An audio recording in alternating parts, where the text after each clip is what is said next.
sure to keep note of that because every time when our expert talks about names that are not that familiar to maybe the whole public, that's when you have to keep note of that and then look at what happens in the future.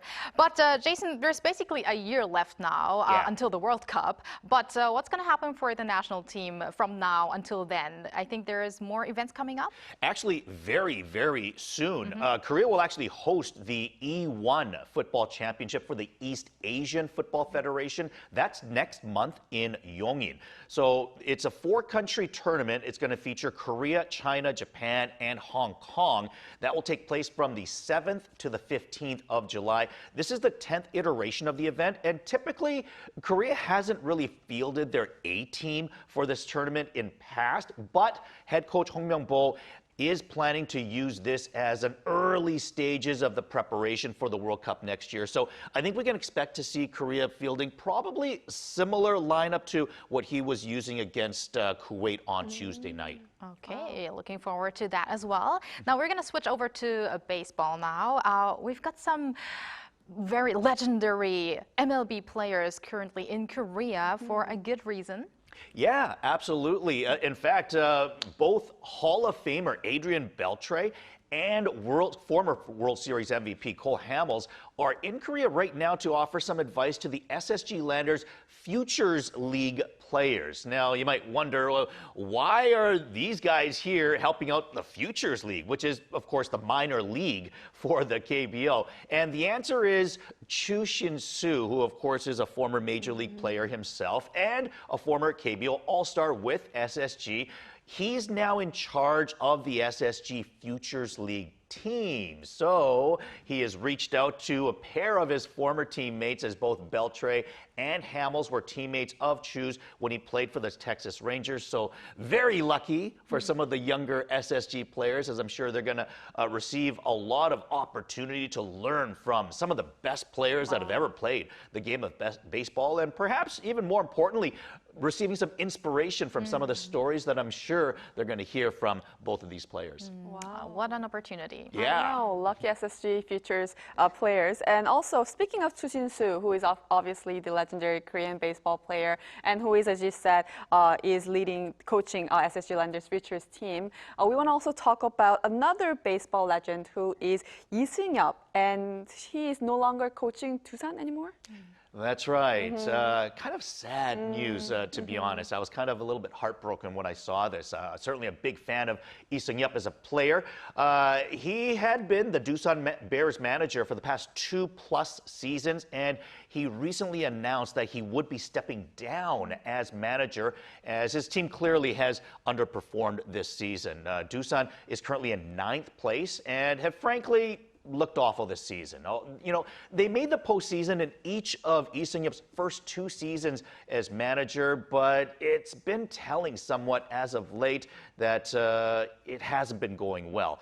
Fans have been more vocal about the team's performance, as they had audibly been more boos and negative noises, let's say, at Chamsil Stadium as of late, especially directed at Lee Seung-yup, which is kind of sad. Like I said, he's been such a big legend in the KBO. He still holds the single-season home run record with 56, and he was ranked 4th on the KBO's all-time greatest players list when they ranked the league's top 40 greatest players of all time for their 40th year anniversary just a couple of seasons ago. So it's sad to see Lee Seung-yup sort of be pushed out this way. It was his first ever managerial job, so maybe managing isn't his thing, but he did take them to the playoffs his first 2 years.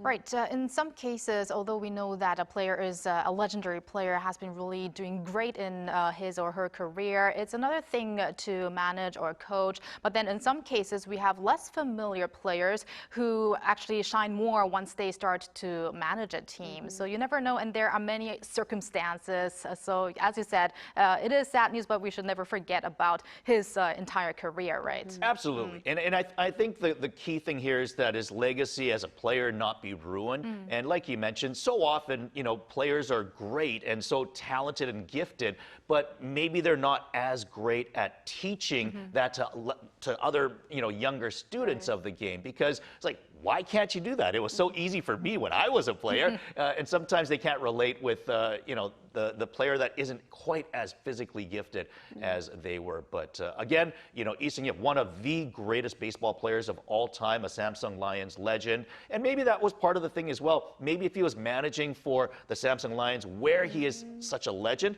maybe he gets a little more leeway with the fans. But as a manager of Tucson, one of the rivals back in those days, maybe they weren't so happy to see their team not being led to the playoffs under his tutelage. Right. There could be many different reasons for how it turned out. But and more on a KBO note, there's going to be a big showdown of the current top teams in the league this weekend as the LGTwins visit the Hanwha-Eagles in Daejeon. So yes, that's going to be a big series. How do you predict this weekend to be? Yeah, and that sounds weird to say, the top two teams. I mean, LG, nothing unusual about that, but Hanwha Eagles, one of the top two teams. I mean, LG, the champs from 2 years ago, but Hanwha's, they've been the league's perennial doormats for the last decade and a half. So, they've turned things around this season. Hanwha is currently just a half game behind the LG Twins atop the standings. So we've got the top two teams meeting for a weekend series Friday, Saturday, Sunday in Daejeon. By the way, they got a brand new stadium down there. So if you're near Daejeon at all, this weekend, go down, check out the new stadium, and check out this huge matchup against the LG Twins.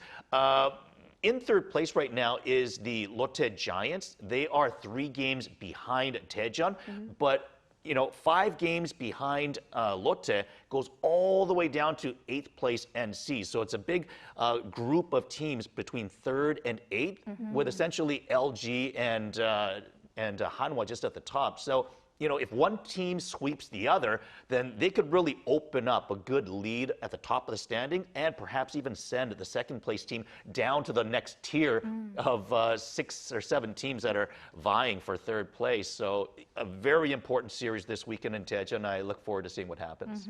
I mean, have you actually expected this to happen, that Hanwha could actually be this good this season? They've been kind of knocking on the door for a while. Like because they've been bad for so long, they've had a lot of young players. No Shi-won in particular has been a young third baseman that won the home run title a couple of years ago, and he's been right up there as a top bat. Of course, they got Roo Hyun-jin back from Major League Baseball as he's kind of giving the local fans something at the twilight of his career.